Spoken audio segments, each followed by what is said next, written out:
Hello my dear children, ఈరోజు మనం area of an equilateral triangle గురించి చెప్పుకుందాం. ఇది బేసిక్ కాన్సెప్ట్స్ అనే ప్లేలిస్ట్లో పెడుతున్నాను.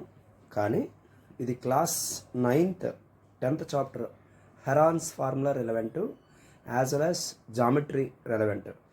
ఒకటి జామెట్రీ ఎక్స్ప్లెనేషన్ చెప్తాను, ఒక వెరైటీ. ఇంకొకటి ఏమొచ్చి హెరాన్స్ ఫార్ములా ఉపయోగించి దీని area చెప్తానమాట.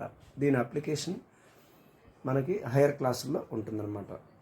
So area of triangle మీకు అందరికీ తెలిసిందే. Area A = ½ into B into H of BH, base into height. So దీనికి సంబంధించి first of all geometrical explanation చెప్తున్నాను. ఇది ఏరియా ఈక్విలేటరల్ ట్రయాంగిల్ అంటే ఆల్ సైడ్స్ ఆర్ ఈక్వల్ అని మీకు తెలిసిన విషయమే. A all sides. సపోజ్ ఒక హైట్ మనం తీసుకున్నాం అనుకోండి, ఇది హైట్ ఈక్విలేటరల్ ట్రయాంగిల్లో height as well as mid point కూడా అవుతుంది, అంటే మీడియన్ అవుతుంది. It divides equal halves. So ఇటువైపు A/2 ఉంటే ఇటువైపు కూడా A/2 అవుతుంది అనమాట. మనకి ఒక చిన్న ట్రయాంగిల్ ఫామ్ అయింది, లోన 2 ట్రయాంగిల్స్ ఫామ్ అయ్యి అందులో ఏదో ఒక ట్రయాంగిల్ తీసుకోవచ్చు. BDC, ఇది ABC ట్రయాంగిల్ అనుకుంటే మధ్యలో ఇక్కడ D ఉంది, అంటే BD అనేది ఒక హైట్ అవుతుంది. A/2 బేస్ అవుతుంది ఇక్కడ. ఇంకొకటి సైడ్ మనకు BC లెంగ్త్ A అవుతుంది. According to Pythagoras theorem hypotenuse square = side square plus side square.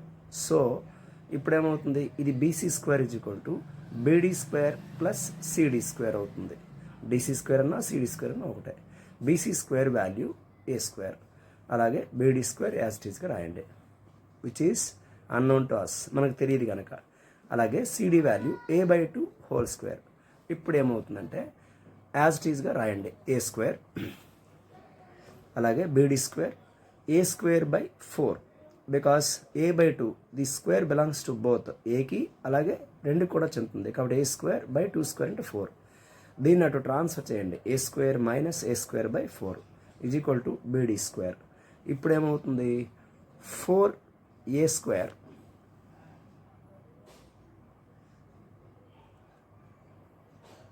చూడండి, 4A² ఎల్సిఎం కడుతున్నాం. 4A² - A²/4 = BD².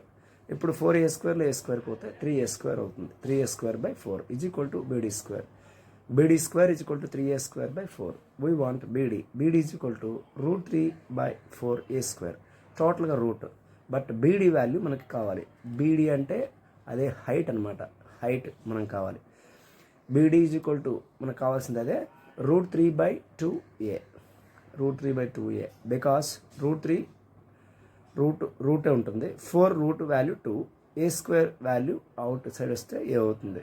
So area of triangle ½ into base into height = ½ into AC into BD. ఇక్కడ 1/2 into AC value A, BD value ఇప్పుడే మనం AC ఇక్కడ చూడండి. Big ట్రయాంగిల్లో మనం చెప్పేది ఒకసారి వెనక్కి తీసుకెళ్ళి చూపిస్తున్నాను. ఏరియా ఆఫ్ బిగ్ ట్రయాంగిల్ ఇక్కడ తీసుకుంటే ఈ triangle, this is base AC value A, height ఇప్పుడే మనం కట్టాం. BD = √3/2A. ఆ వాల్యూ మనం ఇక్కడ సబ్స్టిట్యూట్ చేస్తాం. అగైన్ ఐమ్ షోయింగ్ ఏంటది, 1/2 into base into height, 1/2 AC into BD, 1/2 AC value A into BD అంటే √3/2A. ఇక్కడ 1 ఇంటూ √3 ఉంది, 2 into 2 4, A into A² so area of an equilateral triangle value ఏంటంటే √3/4A². ఇది ఒక ఫార్ములా. అంటే ఇది జామెట్రీ ఎక్స్ప్లెనేషన్లో ఏరియా నేను ఎక్స్ప్లెయిన్ చేశాను.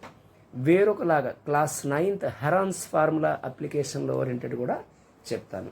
అదేంటంటే area of Heron's formula A = √S into S - A into S - B into S - C. ఇక్కడ ఒక length side value, length of a side లేదా సైడ్ అనొచ్చు, అది A. సో 3 సైడ్లు ఈక్వల్ కాబట్టి సెమీ పెరిమీటర్ కట్టాలంటే S = A + B + C/2 formula. అన్ని ఏలే కాబట్టి A value A, B value కూడా A, B ప్లస్లో C వాల్యూ కూడా, ఆల్ సైడ్స్ ఆర్ ఈక్వల్ కాబట్టి A + A + A by 2. So టోటల్గా 3a/2 అవుతుంది. అకార్డింగ్ టు ద ఫార్ములా, మనకి ఇచ్చిన ఫార్ములా ప్రకారం a is equal to √s into s ప్లేస్లో ఏమొచ్చింది 3a/2 సబ్స్టిట్యూట్ చేయడం జరిగింది. అలాగే ఎస్ మైనస్ ఏ, ఎస్ అంటే 3a/2 మైనస్ ఏ అంటే ఏ దగ్గర ఏ రాస్తాం. అలాగే 3a/2 బి ప్లేస్లో మళ్ళీ మైనస్ ఏ పెడతాం. అలాగే 3a/2 minus a all are same కాబట్టి వస్తుంది. చూడండి 3a/2 యాజ్ ఇట్ ఈస్గా రాయండి. ఇక్కడ ఎల్సిఎం కట్టాం 3a - 2a/2. అలాగే ప్రతి వాల్యూ సేమే కాబట్టి 3a - 2a/2. అలాగే 3a - 2a/2. ఇప్పుడు ఏమవుతుంది చూడండి √3a/2 into a/2 into a/2 into a/2. అప్పుడేమవుతుంది ఈ వాల్యూలో చాలా జాగ్రత్తగా అబ్జర్వ్ చేయండి. ఇక్కడ ఒక a/2 ఉంది, ఇక్కడ ఒక a/2 ఉంది, ఇక్కడ ఒక a/2 ఉంది, ఇక్కడ a/2, టోటల్గా 4 ఉన్నాయి. కానీ 3 కాస్త రూట్లో ఉండిపోయింది, ఒక్కటి మాత్రం రూట్లో ఉంది. √3 ఆడం చేయండి. a/2 4 కాబట్టి అందులో స్క్వేర్ ఫార్మేట్లో హాఫ్ వస్తాయి. a/2 into a/2. చూడండి 1 2 a/2 a/2 a/2 a/2 3 మాత్రం ఉండిపోయింది రూట్లో. సో √3 పెట్టేసాం. So a into A square. కానీ కాన్స్టెంట్ వాల్యూస్ ముందుకు పెడతాం కాబట్టి √3 ఫస్ట్ పెడతాం. 2 2s are 4, √3/4a². అయితే ఇలాగ డెరివేషన్ చేసుకోవచ్చు, లేదంటే అలా చేసుకోవచ్చు. చిల్డ్రన్, ఈ type of explanation normal oriented బుక్స్లో ఉండవు.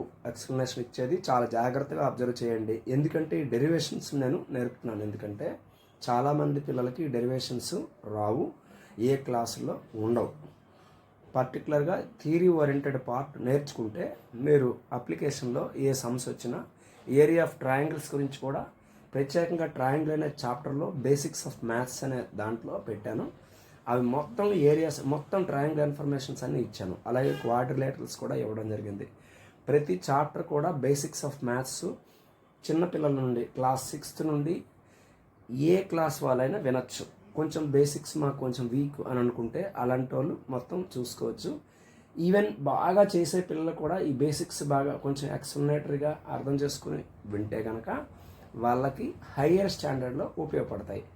నేను ట్రయాంగిల్స్ ఇన్ఫర్మేషన్ ఫ్రమ్ 6th ఏంటి ఇంకా లోయర్ క్లాస్ నుంచి 5th ఆ రేంజ్ నుంచి higher level up to intermediate level కూడా వేరు ప్రాసెస్లో ఎలా వాడుతున్నామో ఆ ఇండివిజువల్గా అప్పుడప్పుడు వీడియోలుగా చేస్తున్నాను. సో వీటిని జాగ్రత్తగా వింటే మీకు క్లారిటీగా అర్థమైపోతుంది. వీటితో పాటు CSAT ఎగ్జామ్కి సంబంధించి అంటే సివిల్ సర్వీసెస్ యాప్టిట్యూడ్ టెస్ట్కి ఒకటి ఉంటుంది. అంటే IAS IPS లాంటి టెస్ట్లు రాయడానికి మనం ముందుగా ఒక ప్రిలిమినరీ ఎగ్జామ్ ఉంటుంది. ఆ ప్రిలిమినరీ ఎగ్జామ్కి సంబంధించి రెండు ఎగ్జామ్స్ ఉంటాయి. ఒకటి 150, ఇంకోటి 150. ఒకటి జనరల్ స్టడీస్ ఉంటుంది, అవి కరెంట్ అఫైర్స్ జీకి ఒకటి కాదు, కరెంట్ అఫైర్స్తో పాటుగా హిస్టరీ, జాగ్రఫీ, సైన్స్ అన్నీ ఉంటాయి. ఇంకొకటి ఏమొచ్చి CSAT అంటే సివిల్ సర్వీసెస్ యాప్టిట్యూడ్ టెస్ట్లో రీజనింగ్ అండ్ అర్థమెటిక్ ఉంటాయి. ఆ అర్థమెటిక్ పార్ట్లో కాంపిటేటివ్ ఎగ్జామ్స్ ఓరియంటెడ్ వాటిలో వేరేగా నేను యావరేజెస్ అవన్నీ చెప్తున్నాను. అలాంటివి కూడా మీరు చూస్తే మీకు ఫర్దర్గా ఇప్పుడే ప్రిపరేషన్లో భాగంగా ఒక్కొక్కటి చేసుకోవచ్చు. అవి ఎక్కడవో కాదు, from 6th to 10th oriented సమ్సే. ప్రతిసారి అవి మీకు చెప్తున్నాను. 6th to 10th సమ్స్ బాగా ఇంపార్టెంట్, ఏ కాంపిటేటివ్ ఎగ్జామ్కైనా ఉపయోగపడతాయి.